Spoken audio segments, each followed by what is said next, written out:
오늘 아침 뉴스의 맥을 짚어드리는 시간 뉴스연구소. 오늘도 두 분의 연구위원 함께합니다. CBS 조태임 기자 그리고 김준일 시사평론가 어서 오십시오. 안녕하세요. 안녕하세요. 예, 첫 뉴스 어디로 갈까요? UAE 국빈 방문 중인 이 대통령. 예, G20 정상회의를 참석하는 길에 중동 주요 국가 순방에 나선 이재명 대통령 첫 방문국이 UAE 아랍에미리트입니다. 네. 우리 시간으로 어젯밤 이뤄진 한국과 UAE 정상회담 그 소식부터 좀 짚어볼까요? 네, 한국 시간으로 이제 어젯밤, 현지 시간으로 18일 아부다비에서 열린 양국 간 정상회담이 57분간 열렸는데 여기서 단독 회담만 41분 동안 열렸다고 해요. 그거가 AI, 원전, K커처, 우주 탐사 이 분야 등의 한 7건의 MOU가 체결됐다고 합니다. 네. 그래서 대통령실은 이 우호 외교를 넘어서 실질적인 경제 동맹의 출발선이다 이렇게 평가를 하고요. 네. 그 양국은 100년 동행을 위한 새로운 도약, 이 공동선언문도 채택을 했습니다. 이 공동선언문 채택으로 이제 불가역적 수준으로 이제 동반자 관계를 이어갈 것이다. 장기적으로 경제 전략 동맹 관계로 이어간다 이런 의미로 보여집니다. 네. 이번 회담에서 눈에 띄는 그 협력 부분 몇 개만 꼽아보면 단연 이제 AI 협력 꼽히는데요. 지금 UAE가 추진 중인 초대형 AI 개발 프로젝트, 그 스타게이트 프로젝트가 있는데 맞아요. 이게 초기 투자 규모만 30조 원인데 여기에 이제 한국 기업이 공식적으로 참여하게 되고요. 단순히 데이터 센터뿐 아니라 전력망 설계부터 전반적인 과정에 이제 참여를 하게 됩니다. 네. 두 번째는 방산 협력인데 대통령실이 밝힌 공식 규모는 150억 달러, 우리 돈 20조 원 수준인데 UAE가 오랫동안 이제 한국 무기 체계에 관심을 보였고 이번 이제 국빈 방문 전에도 강훈식 비서실장이 미리 특사로 가서 할 정도로 좀 상당히 좀 공을 들여온 분야입니다. 네, 네. 비공개 회담에서 무하마드 대통령도 방산 협력을 더 확대하자 요청을 했다고 하니까 요 150억 달러는 이제 최소치 아니겠냐, 더 확대될 수 있다 이런 전망이 나오고요. 그 나머지 세 번째는 또 원전 협력인데 이 UAE가 우리나라 첫 원전 수출 국가이기도 했어요. 어허. 그때 당시 바라카 원전인데 이 바라카 원전의 성공을 기반으로 두 나라가 이제 제3국으로 원전 수출할 때도 같이 협력을 하자 이런 MOU를 체결했습니다. 네. 강훈식 비서실장 설명은 이런 MOU 체결로 인해 기대되는 효과가 원화로는 한 150조 원에 달할 것이다 이렇게 보고 있습니다. 자, 그 이번 국빈 방문에서 아랍에미리트가 굉장히 화려하게 극진하게 환대를 해줬어요. 네. 그 장면들도 많이 이슈가 네, 되더라고요. 맞습니다. 네. 정말 화려하고 이런 대접까지 하나 싶을 정도긴 했는데 전투기 편대 호위를 받은 것이 어떻게 보면 가장 좀 인상적이기도 해요. 이 대통령이 탑승한 공군 1호기가 UAE 영공에 들어서는 순간에 이 전투기 4대가 그 공군 1호기 옆에 바짝 붙어서 일정한 간격으로 이제 몇 분간 호위 비행을 했는데 이 장면은 정상급 방문에서도 극히 일부 국가에게만 제공되는 최고급 예우라고 합니다. 국빈 방문이라고 다 나오는 게 아니다. 네, 맞습니다. 그리고 이제 그 주요 랜드마크 건물 외벽에 보면은 태극기 조명이 켜졌고요. 네. 그리고 또 그 대통령궁에 입장할 때도 이 대통령이 탄 차량이 이제 들어설 때 도로 양 옆으로 낙타와 말을 탄 기마병들이 도열을 했고 또 기마대가 태극기를 흔들며 도열하는 장면도 있었고 또 이게 좀 진기한 장면이기도 한데 귀한 손님을 맞이할 때 선보이는 UAE 전통 공연이 있어요. 알 아이알라라고 해서 네. 여성들이 긴 머리를 흔드는 건데 조장면입니다. 저희가 지금 영상으로 보여드려서 여러분들 이제 저 라디오 청취자들을 위해 제가 소개를 하자면 하얀 옷을 입은 여성들이 쭉 양옆으로 도열해 있고 긴 머리, 허리까지 오는 긴 머리를 막 흔들어요. 조금 그러니까 지식이 없이 전통에 대한 지식이 없이 보면 좀 기괴한 느낌이 들기도 하는데 보니까 저게 전통적으로 엄청난 환영 의식이라는 거죠. 네, 그리고 앞서 트럼프 대통령이 방문을 했을 때도 저 의식을 했다고 합니다. 예. 네. 이거 그 나라의 전통을 우리가 존중해 줘야 되는 거니까 그런 지식을 가지고 본다 그러면 감사한 일이죠. 네, 맞습니다. 그리고 이제 가장 높은 수준의 예우로 여겨지는 예포 21발도 발사가 됐어요. 네. 이런 대접에 대해서 이재명 대통령도 감사하다 이런 인사를 남기기도 했습니다. 예. 자, 저 아랍에미리트의 국영 석유 회사 큰 빌딩에 태극기가 쫙. 저기 지금 사진이 아니라 저기 뭐 LED 같은 걸 이용한 것 같아요. 저 멋있네요, 저 장면도. 김준일 평론가 예. 어떻게 보셨어요? 일단 그 대통령 지금 이번 동선이 어떻게 되냐면은 아랍에미리트 그다음에 이집트 근데 방문한 다음에 G20이 열리는 남아공.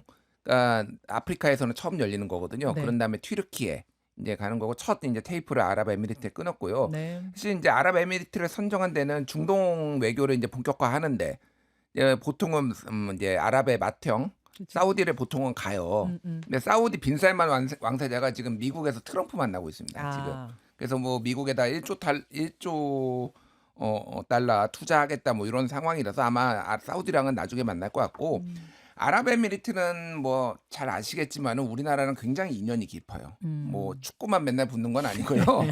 뭐 바라카 원전. 예, 예. 아, 예, 원전, 그 원전. 이명박 정부 때 처음으로 이제 해외 수출했던 바라카라는 게 그 나라 말로 신의 축복이란 뜻이에요. 그러니까 그렇군요. 그래서 바라카 원전도 있고 그리고 우리나라가 기술을 위성 발사 기술을 상당히 전수를 해줬어요. 그래서 그 나라 사람들이 카이스트에 와가지고 뭐 연구도 하고 그랬는데 한국보다 먼저 우주 탐사선을 보냈습니다. 진짜요? 예. 그래서 전 세계 세 번째로 미국, 러시아, 유럽, 인도에 의해서 다섯 번째로. 네. 그러니까 뭐 굉장히 한국하고 이제 기술하고 뭐 예를 들면은 천궁 2022년에는 천궁이라는 그 1월달에 천궁이라는 우리의 이제 미사일도 이제 수입하고 그래서 지금 이제 지정학적으로 좀 간단히 말씀드리면은 아랍에미리트가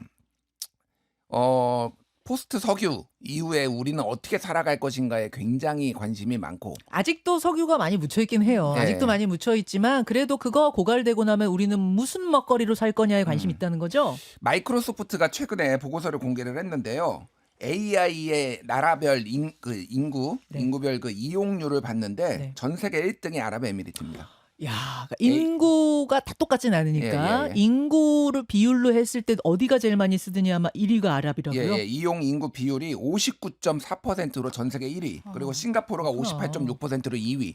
그 정도로 지금 AI에 올인하고 있다. 그래서 최근에 이제 뭐 엔비디아 칩도 많이 구매하고 아랍에미리트가 미국에서 처음으로 그런 것들 이제 제3세계 우방에 좀 제3세계가 아니라 우방에 이게 승인해줬다 트럼프 행정부가 뭐 이런 보도도 나왔는데 네. 그러니까 이번에 하정우 수석도 가고 이런 것들이 AI와 관련해서 우리나라와 굉장히 이해관계가 많이 떨어졌다 지금. 우리나라도 어쨌든 AI 강국으로 지금 발돋움하고 있고 그 나라가 가지지 못하는 IT 기술이나 이런 것들을 상당히 협력을 해가지고 이제 플랫폼도 좀 뭐 네이버가 진출해서 깔아준다든지 뭐 이런 것들이 굉장히 많이 협력할 것도 있고 네. 또 하나는 이제 지정학적으로 보면은 미국이 이제 세계 경찰에 사실상 손을 떼고 있잖아요. 네. 그러니까 이제 무기들을 지금 계속 지금 증강해야 되는 그런 필요성이 있는데 한국 무기들이 이미 천궁 아까 말씀드렸지만 이 수출도 됐고 다른 무기에도 관심이 많아요. 그러니까 한국 무기가 우리나라는 어쩔 수 없이 남북 대치 국면이다 보니까 무기를 계속 생산했거든요. 네. 그래서 가성비가 전 세계 짱이다. 그러니까 우리나라가 거의 반값이에요. 왜 유럽이나 이런 미국에 그래요? 웬만한 무기들이 그러다 보니까 우리는 또 이제 기술까지 좀 이전해 준다라는 조건들을 좀 걸면서 한국 K 이제 방산 이런 것들이 이번에 아마 성과로 많이 나오지 않을까 그렇게 보이고요. 그 환영식에서 조태인 기자가 얘기를 했는데 그 울고 넘는 박달재와 제3한강교 한국 노래를 오천에서 연주했다고. 울고 넘는 박달재 연주했다고? 제3한강교를 예. 연주를 했는데 예. 오찬에서 울고 넘는 박달재는 영부인의 고향인 충북에 박달재가 있어서 그거를 연주를 했다고 엄청 하고. 디테일까지 신경을 썼네요. 예. 제3한강교는 이 부친이 이제 아랍에미리트와 그 한국과의 가교 역할을 열었는데 무하마드 대통령. 전 대통령. 무하마드 이제 자이드 전 대통령이죠. 예, 정확하게 이 사람이 열었는데 그 가교 역할을 하는 그런 상징으로 제3한강교를 연주를 했다라고 하니까 이번에 아랍에미리트가 얼마나 지금 한국을 극진하게 대접하고 그러네요. 있는지 그걸 좀 볼 수가 있어요. 방산, 원전, AI 다 우리하고 이해관계가 잘 맞아떨어지는 머리를 흔들면서 환영할 만하네요. 진짜. 네. 듣고 나니까. 공동묘지였으면 약간 싸할 것 같은 그런 느낌이. 예. 자, 두 번째 이슈 넘어가죠. 13년 만에 론스타의 승소. 자, 어제 저녁에 나온 소식인데 저도 네. 깜짝 놀라고 많은 국민들이 반가워하셨을 소식. 미국계 사모펀드 론스타를 상대로 한 소송에서 13년 만에 완승했습니다. 네, 완승을 정말 전면 승소를 했는데요. 약 4천억 원으로 계산되던 이 배상금과 이자, 이 모든 부담이 이제 어제부로 완전히 사라졌습니다. 예. 어제 정성호 법무부 장관이 배석한 상황에서 김민석 총리가 직접 나서서 브리핑을 했어요. 네. 이 4천억 원 규모의 정부 배상 책임 모두 소급해서 소멸되고 또 그 외에도 이제 그간 취소 절차 소송에서 발생한 소송 비용 네. 약 74억 원도 30일 내에 지급하라는 환수 결정도 받아냈어요. 변호사 변호사 비용을 비롯해서 뭐 인지대며 여러 가지 들어갔을 거 아니에요. 네, 그것도 그쵸. 싹 다 론스타가 30일 안에 한 달 안에 한국한테 줘라. 네, 맞습니다. 이 질긴 악연의 시작은 소송을 기준으로 하면 이제 13년이지만 외환은행 매입부터 하면 22년입니다. 22년이네요. 네, 론스타는 2003년 외환은행을 약 1조 3천억 원에 매입한 후에 2012년에 하나금융지주에 한 3배 가격에 매각을 했는데 네. 이 과정에서 한국 정부 때문에 더 중간에 더 비싸게 팔 수 있었는데 그 기회를 놓쳤다 하면서 이제 6조 9천억 원, 한 7조 원 규모의 손해배상을 이제 국제투자분쟁해결센터에 제기를 했던 네. 거예요.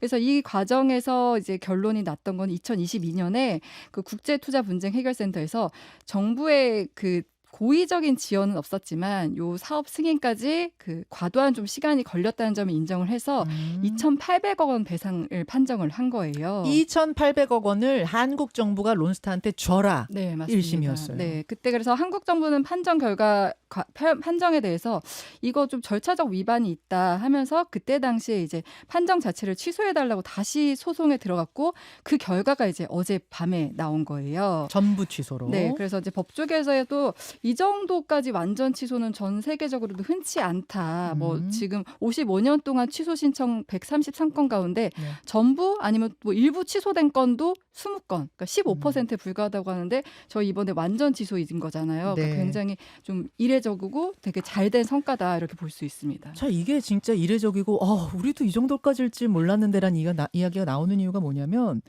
1심 때도 론스타가 건 거는 6조 9천억 원 규모의 네. 손해배상 소송이었는데 우리가 2,800억 원만 배상하면 되게 나왔으니까 한 요 정도면은 굉장히 만족스러운 거다 멈추자라는 의견도 꽤 네, 많았거든요. 맞습니다. 더 가봤자 이거 실익이 없고 그다음에 오히려 그 변호사 비용만 우리가 더 물어줘야 될 수도 있으니까 멈추자라는 의견도 꽤 많았는데 갔다가 좀 싹 이겨버린 거니까 그 맞습니다. 반갑죠. 그때 당시에도 이제 좀 반대 의견도 있었고 하지만 정부에서는 이것도 이제 세금이니까 해보자 했던 건데 이번에 이제 승소의 좀 결정적인 근거는 이제 절차 위반을 우리 정부에서 좀 집중적으로 제기를 했어요. 네. 그 중재자 판정부 구성 절차가 불투명했고 그 판정문에도 그 충분한 논리를 설명해야 되는데 그런 게 좀 부족했다. 그리고 한국 정부가 의견 절차 기회를 충분히 제공받지 못했다. 이런 것들을 이제 집중적으로 얘기를 했고 그때 당시 1월에 열린 구술 심리에서도 이 위원들이 절차 위반에 대한 질문을 좀 집중적으로 했고 우리 정부는 거기에 대해서 좀 잘 답변을 하고 넘어간 것 같아요. 그래서 지금 말씀하신 대로 이 그 소송을 놓고서는 지금 또 전 정권이 한 일이냐 현 정권이 한 일이냐를 놓고 좀 정치권 공방이 어젯밤 사이 좀 이뤄지기도 했습니다. 누구의 공이냐? 네, 맞습니다. 그러니까 어제 사실 김민석 총리가 직접 나선 것도 이제 정부의 성과인 점을 좀 강조하기 위한 것이기도 하잖아요. 그래서 이번 승소는 새 정부 출범 이후 대외 부분에서 거둔 쾌거다 이렇게 설명했고 정성호 법무부 장관도 내란 사태 이후에 대통령 부재 또 장관 공석 상황에서도 법무부 국제법무국 직원들이 밤낮 없이 대응해서 이제 이런 걸 이뤄냈다라고 했어요. 네. 그런데 이제 2022년 그 취소 소송을 하자고 했던 게 당시 법무부 장관이었던 한동훈 전 대표예요. 그러니까 한 전 대표는 바로 SNS에 론스타 소송 대한민국 승소라고 글을 올리고 당시에 민주당이 소송을 트집 잡으면서 강력히 반대했다. 지금 와서 숟가락 얻지 말고 국민께 사과하라. 이런 것들을 이제 또 올리기도 했습니다. 근데 이제 또 국민의힘에서도 민주당의 과거 얘기들을 하면서 승소 가능성 낮다. 배상금은 더 불어난다면서 소송 추진을 반대했던 그런 것들을 얘기하면서 이재명 정부 치적으로 포장하려는 거 민망하다라고 하기도 했는데 근데 제가 이제 눈에 띈 점은 네. 한동훈 전 대표의 이름이 언급이 없고 전 정부 공직자들이 한 일이라고 이렇게 썼더라고요. 그것도 좀 한 포인트로 보이기도 했습니다. 네. 자, 아무튼 반가운 일입니다. 우리나라가 이겼습니다. 예, 김준일 평론가. 그러니까 이제 당시에 이제 무슨 일이 있었느냐. 그러니까 이게 길게 보면은 22년 전, 짧게 봐도 이제 소송된 거 시작하면은 13년이에요. 네, 짧게 보면 13년이에요. 13년. 그러니까 이게 2022년 8월, 그러니까 윤석열 정부 출범하고 얼마 안 돼서 결과가 발표가 됐으면은 1심이 그러니까 그거를 이제 윤석열 정부가 못한 걸로 뭐 볼 수가 있느냐. 사실 그때도 그런 논쟁이 있었어요. 하지만은 어쨌든 그 정부가 책임을 져야 되니까 당시 민주당에서 이거 항소해도 승산이 높지 않으니, 그러니까 이거 혈세 낭비 우려된다, 뭐 이 정도는 뭐 공식적으로 무슨 당론으로 반대를 하고 그런 건 아니었지만 그런 그러니까 반응들이 나왔던 건 사실이고, 네. 근데 이제 한동훈 대표가 법무부 장관이 당시에 했고, 뭐 그런 겁니다. 그래서 그러니까 저는 이런 느낌이 들어요. 그러니까 영화의 대사 같은 건데 어떤? 우주의 기운이 이재명 정부한테 온다. 이게 무슨 얘기냐면은 평창 올림픽은 예. 유치는 이명박 정부가 했어요. 예. 그리고 준비는 박근혜 정부가 했어요. 예. 그런데 그거 개최해가지고 네. 이렇게 과실을 따먹은 거는 문재인 정부가 했습니다. 그러니까 이게 원래 이런 거가 다 여러 정부에 걸쳐 있거든요. 그리고 88 올림픽도 그랬어. 따지고 예, 보면. 예, 예. 그러니까 전두환이 예, 예. 뭐 하고 뭐 이런 과정들을 보면은 그거를 노태우 정부 때 이제 과실을 이제 가져간 거잖아요. 그러니까 이게 어쨌든 운이 좋은 거예요. 제가 보기엔 이재명 정부가 밥숟가락을 얹든 뭐가 됐든 사람들은 뭐 이제 뭐 한동훈 뭐 전 장관 지지자들이 한동훈이 했다 뭐 하지만은 이제 이재명 정부 때 이런 게 발표가 나고 뭐 그러다 보니까 뭐 그런 거 같고 뭐 한동훈 장관이 어쨌든 본인이 뚝심 있게 이거를 밀어붙여서 본인이 공이다 뭐 이렇게 얘기를 한 것도 뭐 어느 정도는 일리가 있고 다만 저는 제가 보기에는 그냥 법무부 직원들이 고생 많이 했다 이 생각이 들어요. 예. 아니 뭐 그 당시에 가자고 결정했던 그 당시 수장 한동훈 전 장관을 폄하할 필요는 없고 당연히 직원들 고생한 것도 맞고 또 현 정부도 이어받아서 마무리 잘한 것도 맞고 저는 우리 모두의 승리라고 봤으면 좋겠습니다. 이거 가지고 또 정쟁이 붙어가지고 막 가기보다는 다만 그 당시 2,800억 원 정도면 오케이 이 정도면 더 가지 말자라고 멈추지 않았던 건 정말 잘한 판단이었다. 이런 생각 듭니다. 자, 좋은 소식이었고요. 다음으로 가죠. 코스피 4천 붕괴, 비트코인 9만 5천 달러로 추락. 이건 또 이제 자, 반가운 소식 뒤에 좀 이 씁쓸한 소식인데 어제 국내 증시가 또 크게 흔들렸어요. 네. 코스피 4천선 무너진 이유는 뭔가요? 이유는 지금 뭐 AI 거품론, 뭐 미국의 금리 인하 가능성 낮아졌다 이런 분석들이 나오는데 일단 어제 이제 떨어진 수치를 보면은 코스피가 어제 하루에만 3% 넘게 급락하면서 이제 4천선이 무너졌어요. 네. 3,950선에 이제 마감됐고요. 네. 그리고 그 과정에서 뭐 대형주도 줄줄이 약세였는데 삼성전자가 2.7% 정도 하락해서 이제 97,800원, SK하이닉스도 6% 가까이 급락하면서 이제 60선 무너지고 57만 원 선에 이제 거래를 마쳤고요. 주요 뭐 대표 종목들 모두 하락을 했습니다. 외인과 기관이 이제 매도세의 장을 주도했고 반면 개인들은 어떻게 보면 좀 저가 매수 기회다 보고 이제 매수를 이어갔습니다. 왜 갑자기 이러는 건지 계속 엄청나게 잘 나갔던 종목들이잖아요. 네. 왜 그러는 거예요? 그러니까 그 가장 큰 원인은 AI 버블 얘기를 하고 있어요. 전날 이제 그 미국 주식도 이제 급락을 했었고 네. 그 배경에는 AI 거품 논란. 그러니까 팔란티어 창업자 피터 틸이 엔비디아 지분을 전략 매각을 하면서 아 이거 AI 거품론 좀 우려 더 커지고 있다 했었는데 앞서 일본 소프트뱅크 그룹도 이제 지난달 엔비디아 지분 전량을 매각을 했거든요. 지금까지 AI 테마가 이제 주가를 끌어올렸다면은 이제는 좀 이게 리스크 요인으로 돌아선 거 아니냐 이런 이제 우려가 나오고 있는 거예요. 어허. 거기다가 이제 12월 미국 금리 인하 가능성이 낮아졌다 이런 전망도 나오면서 주가 우리나라뿐 아니라 어제 뭐 일본, 대만 등 다른 나라 주가도 이제 덩달아 급락을 했고요.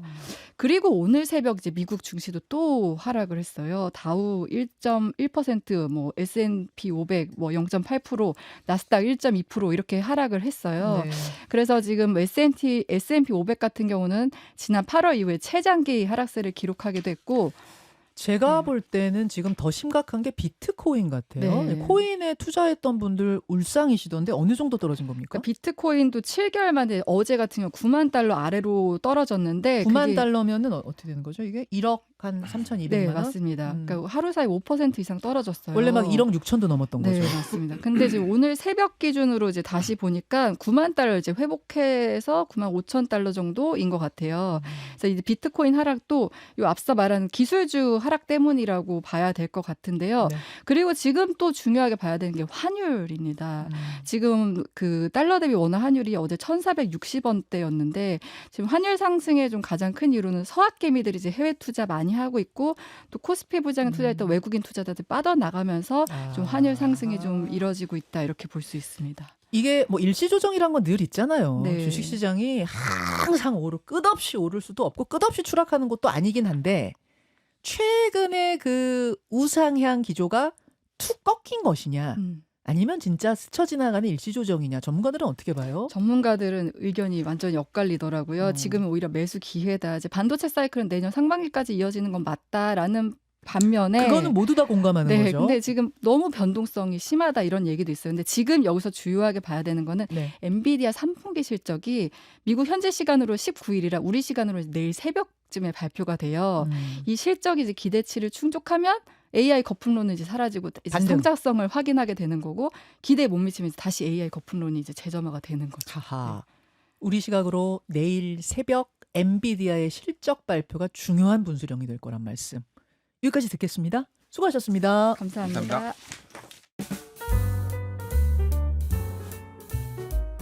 김현정의 뉴스쇼는 시청자 여러분의 참여를 기다립니다. 구독과 좋아요, 댓글 잊지 않으셨죠? 알림 설정을 해두시면 평일 아침 7시 10분 실시간 라이브도 참여하실 수 있습니다.